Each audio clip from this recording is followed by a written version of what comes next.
My name's Joel Sartore. I'm a contributing photographer for National Geographic magazine. Well, my goal this time is to be the chair of the nature jury, so I judge pictures starting with nature and then move on to the final jury next week.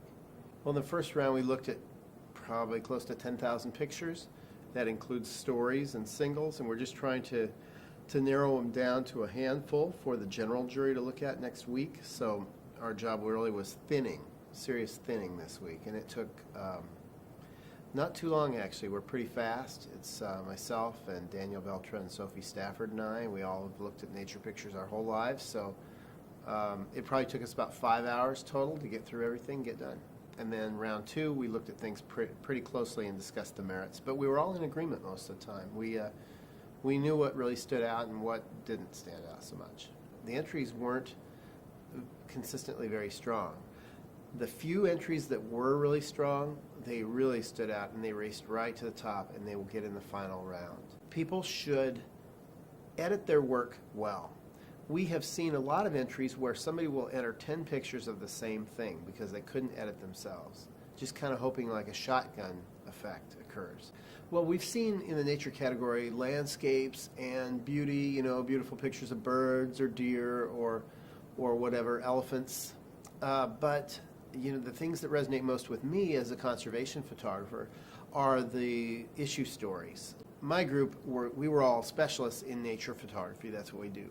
And so as a jury chair, then I go on to the next round.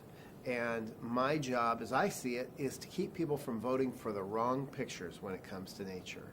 I want to really be vocal, and at least on nature, and express my opinion very wholeheartedly as to why certain things should win and why certain things should not win. We tried to put no pictures in the nature finals that we would be embarrassed if it won, and we were very conscious about that. But generally speaking, not all people, but many people that are general photo judges don't have a nature background, and they don't know the difficulties in getting certain photographs. I do know the difficulties because that's all I do. So just as I'm not highly qualified to be a war photography judge, I am qualified to be a nature photography judge, and I will be very vocal about that. The pictures that I see published in World Press Photo are beautiful, but they're also atrocious, and they depict the very worst that human beings can do to each other. And I've heard from my fellow judges that they have a hard time sleeping at night because of all the terrible things they've seen in the photographs. They have gone through and eliminated a lot of the photos, but there's still thousands that remain to be looked at. And a part of me says yes, I do want to go forward, but part of me says you're going to see pictures you won't ever be able to forget. Right now, nature is under assault. It really is. There was just 7 billion people. Now it's going to go to 8 billion people.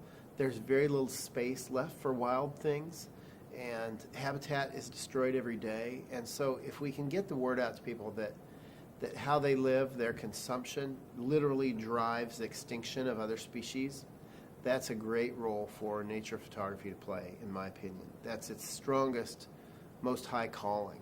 That's why all of us wildlife photographers do what we do. We hope that our pictures can go to work and not only thrill people with the beauty of nature, but teach them the things that are going on that shouldn't.